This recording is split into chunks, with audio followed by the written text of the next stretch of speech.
Hello there, this video is about what it takes to make a good training video. A screencast is a digital recording of a computer screen output, also known as a video screen capture, often containing audio narration. The term screencast compares with the related term screenshot. Whereas screenshot generates a single picture of a computer screen, a screencast is essentially a movie of the changes over time that a user sees on a computer screen, enhanced with audio narration. How to make a great training video. How to make great training videos. To get started making a good training video, you need to select a useful topic,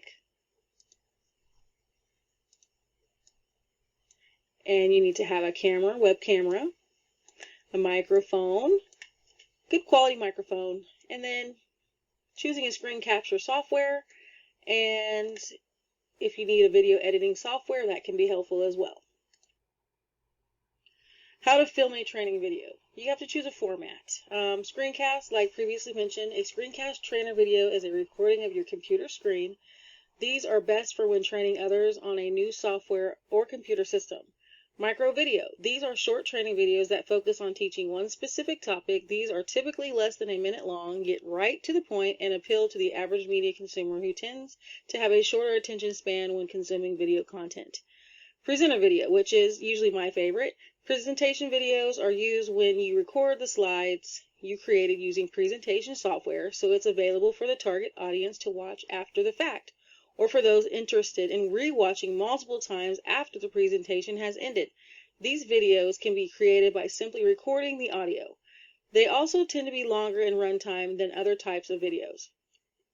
Animation. Animated videos, which are typically explainer videos, utilize animation software to incorporate text and graphics to get the message across. And lastly, the interactive. Training videos with interactive elements are a newer format where viewers are asked to respond to various situations and questions as the video plays. Doing so is a good way to ensure viewers stay engaged or to test them on the material previously mentioned in the video. Training video software options. Just to name a few, these seem to be kind of the most popular ones that most people that I know use. Camtasia is the first one. Screencastomatic, iMovie, Zoom, and PowerPoint. So these are some of the options you have to create a good training video. What makes a good training video? Anchor training videos to a learning objective. Stick to one objective. Create content for the learner, preferably around a persona. Stories, language, music, and other elements need to make immediate sense to the learner. Make training videos quick and easy to understand. If viewers are left scratching their heads wondering what the video was about, it has failed. The key is structure. Always start with an overview and follow a logical sequence. Create relevant content. Be sure the content is what the learner needs to perform a task. Make content memorable. This can be done through creative repetition, repeating key points in different ways. For example, a text graphic, a role play, an interview. Next will be an example of a good training video using Screencastomatic. This will be a video for you to kind of see one of the formats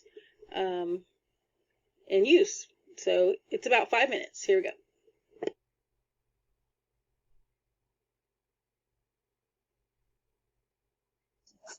Hey, this real quick video is going to show you how to use Screencast-O-Matic, which is a free tool to record your screen in order to create tutorial videos, explainer videos, or any other way that you see fit to use this tool.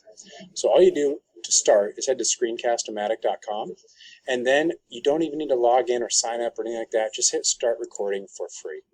We're going to focus on the free recorder here. So you're going to hit launch free recorder. The first time you do this, if you're in Chrome, it's going to download a little teeny program that's going to pop up at the bottom of the computer. And when you do that, you'll just click it. It'll install. And then every time you go back here, you won't have to install it again. I have already installed it. So I'm just going to launch this free recorder. It's going to show launch in the recorder. And then it's going to bring up the actual recorder. And there we go. Because I have my default set, there's my face right there. I have it set to blend both the webcam and the screen. I'll kind of show you the differences between that. But initially, we're going to start with the bounding box. The bounding box in the recorder is this dashed box, and when we move this around, we can pick where you're going to record on your screen. So for me, if I want to just record like this web browser, I'm just going to select this portion of the web browser. But you can do this for anything, for applications on your computer.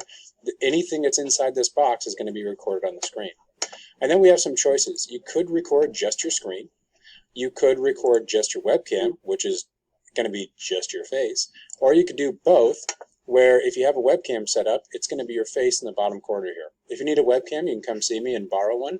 The max time we have is 15 minutes on the free version, but you don't need to do more than 15 minutes as no one's going to watch it.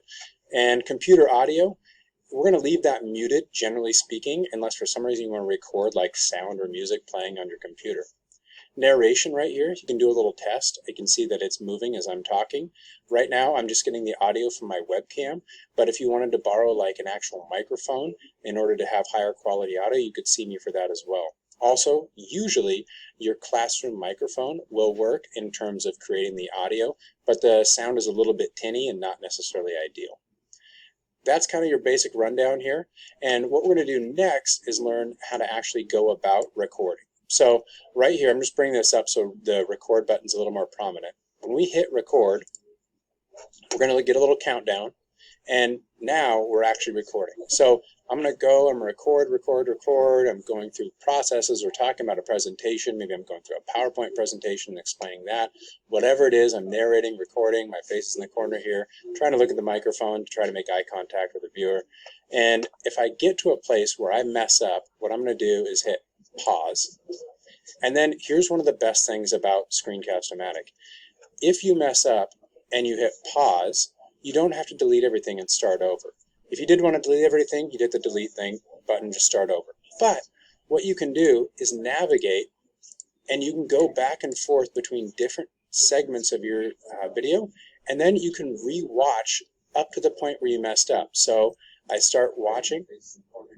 Try to look at the microphone, try to make eye contact with the viewer. And maybe that was the spot where I messed up. Then I hit pause. Now I'm right ready to begin where I messed up. And all I do is hit this yes truncate button. So I'm going to truncate, yes truncate, and then 3, 2, 1, and pretend like I just picked up where I left off when I messed up on my recording.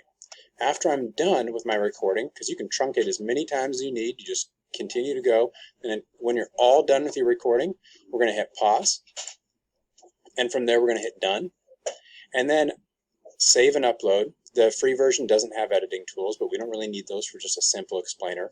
Save and upload, and then when we go to save and upload, we could trim the video if you need to, and then I'm just going to hit save as video file. When I do that, I'm going to leave the type as MP4. That's a really good video file type. The file name, if I click it, I can give it a different name that makes sense. The folder, right now my default is my desktop, but I could hit browse to save it to a different folder. The cursor, means a highlight cursor means there'll be like a ring around the cursor that shows where the mouse is going. If that's useful for you, leave it that way, or you can have no cursor or just the regular mouse. And then captions, I would really stay away from captions. I tend to, if I'm going to caption videos, do that once I've uploaded it to YouTube. That's a different tutorial, and there's way better tools on YouTube for doing that are way more efficient. And so right now, I'm just going to hit publish, and it's going to start encoding my video. And then as soon as it's done, it'll be saved to whatever location it was, and there you go. I have my video. All right, I hope you enjoyed the example of a good training video using Screencast-O-Matic.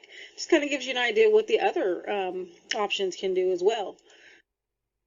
Right. So links to the training video software options, you just saw the format of Screencast-O-Matic. You have the Camtasia, the iMovie, Zoom, and PowerPoint, just to name a few to try and to try out if you like. So I'd like to thank you for your time and hope you enjoyed the video. Thank you.